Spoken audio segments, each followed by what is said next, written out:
Welcome back YouTube. Today on the NFA Review channel, we're going to take an in-depth look at the Bowers VERS30 and VERS30 Titanium. Now Bowers has been around for quite some time. They've relied mainly on word-of-mouth advertising. That is all changing. Guys, these people have been around since '98, so we're talking almost 20 years experience building suppressors. They are well known with the old timers. Now it's time for you guys to find out just how their cans tick. Let's go ahead and take a closer look.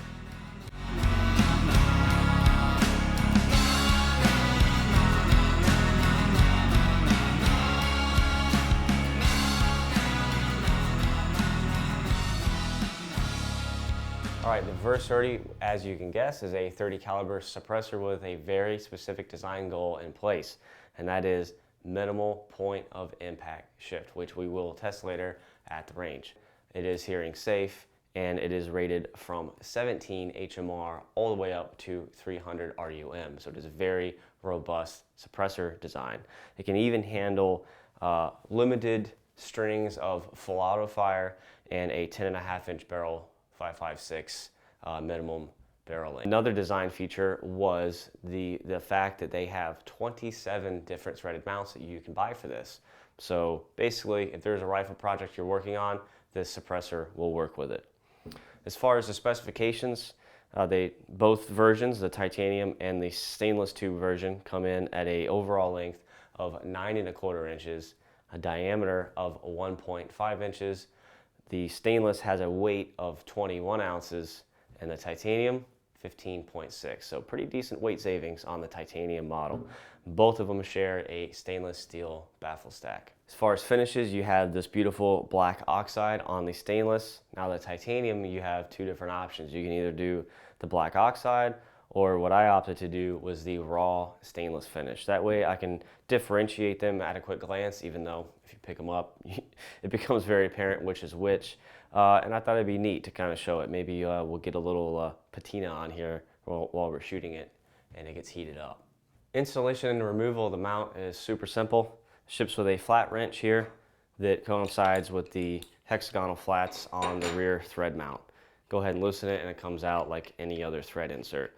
If you have any problems with this thing coming out, I highly suggest, guys, putting the tool in your vise instead of the suppressor. I've seen cases out there where people use barrel clamps and clamp the suppressor body in the vise, and you risk damaging your taxable tube here. Put the tool in the vise, then you can get a two-handed grip on the suppressor to get it loose. So little side advice there. So as it comes out, you'll notice it's super simple design and super simple works. No issues there. And then just go ahead and throw in the thread insert you need for your shooting project that day. In our case, 5/8 by 24. We'll be either running the precision rifle in 6.5 Creedmoor or the my Remington 700 chambered in 308. But before we hit that range, I wanted to share some side information that I read when I was going through the reading materials before this video that I felt are super important. Our service policy. We don't try to assign blame. Instead, we provide you with fast, courteous service. If you shoot up the baffle stack with a bad threading job, or because the can got loose, or you filled it with crud from shooting countless tens of thousands of rounds through it over the years, we don't care. We'll be happy to fix it. We don't charge for parts or labor. We just ask that you enclose a check in the amount of $20 to cover our return, shipping, and insurance. It's that simple and that fair, because we really do appreciate your support. To me, that's very important. So you're talking about a company that is going to be there for you when times get tough on your tax-paid NFA item. And you're talking about a company that's been around since 1998. Okay, so we're talking almost 20 years of support. I read through some other information that basically stated that even if you have a suppressor that you bought back in '98 that is totally obsolete now, they don't even make parts for it anymore, they will fire up those CNC machines and they will make you one of parts to replace your damaged items in your suppressor. That to me is custom tailored customer service, which is pretty awesome. So they were not gonna hang you out to dry. They're gonna watch your back. Super important to me. Again, those of you out there that are watching this video, shopping for a new rifle suppressor, you need to keep that in mind. When you look at this company or any other company, make sure you take a hard look at how they treat their customers after they bought the product. So that's enough talking, guys. Let's go ahead and hit that range and see just what this thing sounds like.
All right, so here we have the suppressed shots and the unsuppressed shots. As you can see, they actually perfectly mirror each other. Looks like the group, since my scope was zeroed with the suppressor on, it shifted up about 1.5 inches, which is fine. As long as it's repeatable and it's minimal, I don't have to deal with any left to right issues, then I'm happy. So just went a little up, but there you go, minimal point of impact shift.